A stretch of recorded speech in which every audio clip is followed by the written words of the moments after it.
కానీ యుద్ధం చేసేటప్పుడు ఇంక ఓటమి జయాలు అపజయాలను ఆలోచించాం, యుద్ధమే చేయాలి.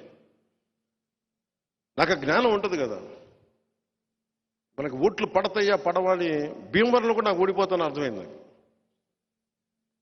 ప్రచారం ముగించగా నాకు అర్థమైంది నేను భీమవరంలో ఓడిపోతున్నాను. గాజువాకలైతే ఎలా ఓడిపోతాను నాకు అర్థమైంది. భీమవరం ప్రచారం నాకు అర్థమైంది, ఓడిపోతాను. వీటన్నిటిని తట్టుకొని సినిమాలన్నీ ఆపేసుకొని డబ్బులు లేక కొన్ని నేషన్ వైడ్ ఫిల్మ్స్ తీయగలిగే కేపబిలిటీస్ ఉండి ఇంత అభిమాన బలం ఉండి నేను అనుకుంటా ఉన్నా, ఒకటికి ఇంత పిచ్చి మంచిదా అని అనుకున్నా. ఓడిపోయిన తర్వాత సమాజం మీద కానీ దేశం మీద కానీ ఇంత పిచ్చి మంచిదా అనుకున్నా. కానీ భగవంతుడు నాకు ఒకటే చెప్పాడు, అది నీ బాధ్యత, నువ్వు నిర్వర్తించు. కర్మయోగి నువ్వు, అంతే చేయాలి. కర్మయోగమే చేయాలి, ఫలితం నీకు అనవసరం.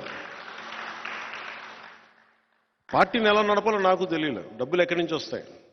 అలాంటి సమయంలో నాకు వెన్నంటి ఉన్న నా స్నేహితుడు, నా సన్నిహితుడు త్రివిక్రమ్ శ్రీనివాస్ గారికి మనస్ఫూర్తిగా ధన్యవాదాలు తెలుపుతున్నాను. అంటే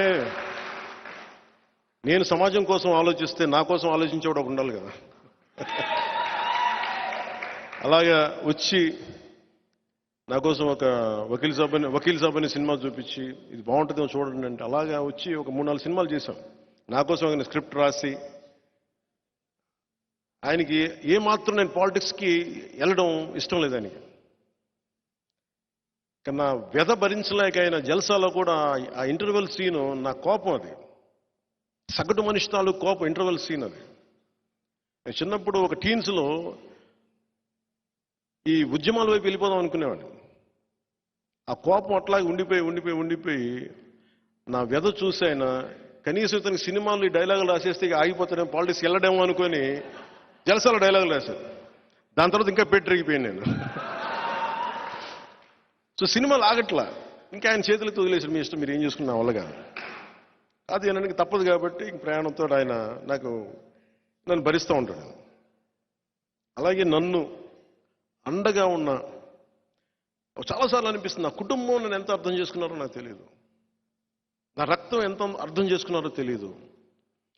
మారుమూల ఎక్కడో ఆదిలాబాద్లో ఒక తాండాలో ఉండే ఒక తల్లి, ఒక యువకుడు, నిర్మల్లో ఉండే ఒక యువకుడు, ఇక్కడ మారుమూల శ్రీశైలం అడవుల్లో ఉండే ఒక చెంచు యువకుడు, రాజోల్లో ఒక 2 బిడ్డలున్న ఒక ఆడబిడ్డ.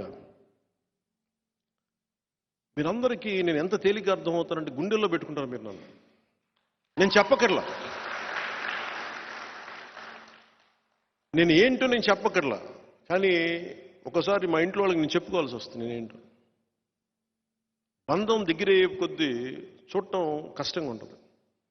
మీరు దూరం నుంచి చాలా ట్రాన్స్పరెంట్గా, చాలా పారదర్శకతతో చూస్తారు మీరు. నన్ను మోడీ గారికి అర్థమవుతాను, మీకు అర్థమవుతాను, నాతో పాటు పనిచేసే కొద్ది మందికి నేను అర్థం కాను. ఎందుకు అర్థం కానంటే నా మీద ఆశ ఉంది. ఒక కప్పు కాఫీ ఇచ్చి కూడా ఎమ్మెల్యేలు ఆశిస్తారు నా దగ్గర. ఒక ఆరెంజ్ జ్యూస్ ఇచ్చి కూడా నా మీద నువ్వు ఎమ్మెల్యే అయిపోవాలని ఆశిస్తారు నా మీద. ఆ